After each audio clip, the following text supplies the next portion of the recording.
허술하게 짝이 없는 교육과정을 만들어서요. 취업에 도움도 안 되는 미술치료사 자격증을 찍어대는 민간기관들이 정말 너무 많습니다. 인터넷 검색창에 미술치료사 자격증 이렇게 탁 검색을 하면요. 이런 홍보글들만 쫙 도배가 됩니다. 단 3주 만에 미술치료사 자격증 취득, 손쉽게 딴 자격증으로 미술치료사 취업 성공. 이런 홍보글들이요. 직업으로서의 미술치료사에 진지한 관심을 가지고 계시는 분들이라면요. 이런 마케팅에 넘어가서 물딱지 같은 미술치료사 자격증 돈 주고 사지 않으시기를 바라겠습니다. 미술치료사 자격증 마케팅에 덫에 걸리지 않도록 조심하시길 바라면서 믿고 걸러야 되는 미술치료사 자격증 마케팅을 3가지로 분류해보았습니다. 첫 번째, 쪼개기식의 마케팅. 두 번째, 효율성 낚시질 마케팅. 세 번째, 희망 고문 마케팅. 이번 영상에서는요, 이 3가지를 각각 설명하면서 반박도 해보겠습니다. 첫 번째, 쪼개기식의 마케팅. 우리나라의 미술치료 관련 자격증이 무려 600개가 넘는데 그 이유를 알 것 같습니다. 안 그래도 국내 미술치료사 자격증이 단일화되지가 못하고 있는데 이걸 또 노인미술치료사 자격증, 노인이란 거 이름 살짝 바꿔서 시니어 미술치료사 자격증, 아동미술치료사 자격증, 아동청소년 미술치료사 자격증, 장애인 미술치료사 자격증, 아동발달 심리 미술지도사 자격증 등등등등등. 말하면서도 헷갈립니다. 이렇게 자격증을 대상별로 쪼개고 이름을 또 교묘히 바꿔가지고 자격증을 만들어서 발급을 하는 거죠. 그런데 문제는 말이죠. 이러한 쪼개기식의 자격증을요. 마치 특정 대상인의 영역에 대해서 좀 더 뾰족하게 공부하고 전문성을 발휘할 수 있는 특화된 자격증인 것처럼 홍보글을 쓴다는 겁니다. 여기 넘어가지 마십시오. 그럴 수가 없습니다. 미술치료사가 되기 위해서는요. 인간의 생애 발달 과정을 전반적으로 공부하고 이해해야 됩니다. 그리고 상담, 미술, 심리치료를 포함해서 미술치료와 관련되는 다양한 학문을 전반적으로 아울러서 공부를 해야 되고 이거를 임상 현장에 적용을 해야 된다는 것입니다. 무엇보다도요. 미술치료사로 성장하기 위해서는 아주 다양한 사람들, 다양한 대상에 대한 실제적인 미술치료 임상 경험이 정말 중요합니다.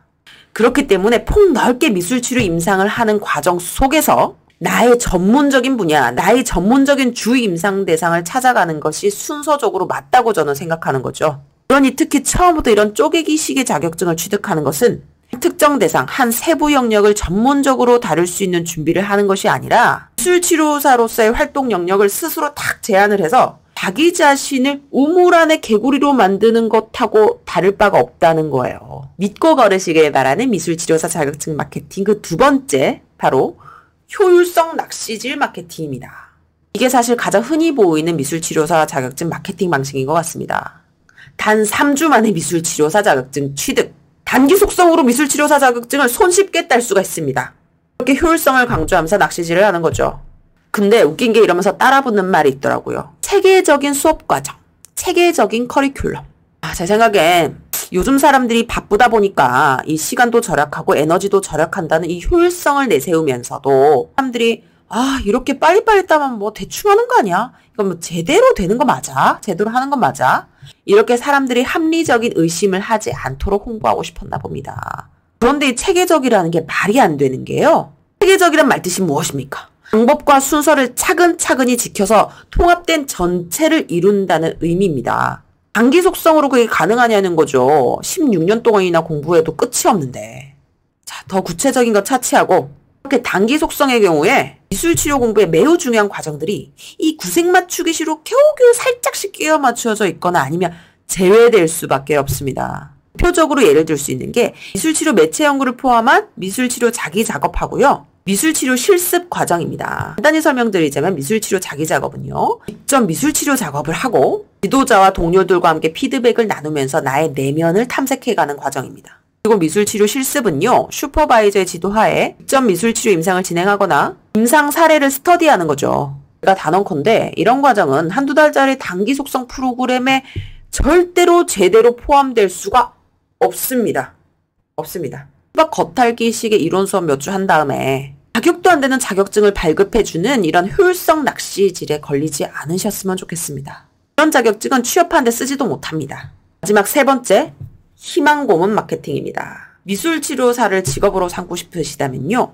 미술치료사 자격증만으로는 취업하실 수 없다는 사실을 인지하셔야 됩니다. 국내에서는요, 아직 미술치료사 자격증 발급 기준이 단일화되어 있지가 않습니다.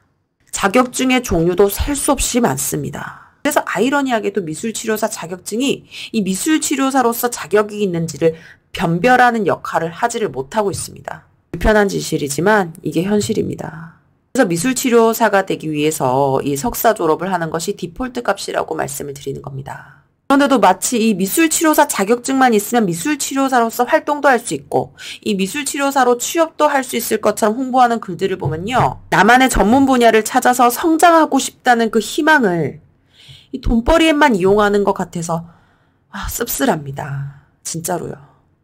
이렇게 현실적이지 못한 희망 고문 마케팅 믿고 걸으시길 바랍니다. 이 미술치료사가 되는 길은요. 생각보다 길고 험난할 수 있습니다. 그러니까 처음부터 덜컥 자격증을 위한 자격증을 따시기보다는 미술치료라는 분야가 정말 나에게 적합한 분야인지, 내가 이 길을 들어서도 될 것인지 탐색해보는 시간이 선행되어야 될 것 같습니다. 그러니 직업으로서의 미술치료사에 관심을 가지고 계시는 분들은 이 자격증을 발급하는 민간기관의 글들보다는 차라리 미술치료 임상 현장에 직접 몸담고 있는 사람들의 이야기를 이 글이나 영상으로 찾아보시면서 미술치료의 현실과 미술치료의 실제를 느끼고 이해해보는 것이 도움이 되지 않을까 이렇게 생각을 합니다. 근데 이렇게 미술치료사 자격증이 난무하다는 것은 그만큼 미술치료사에 대한 공급도 많다는 것을 의미하지 않겠습니까?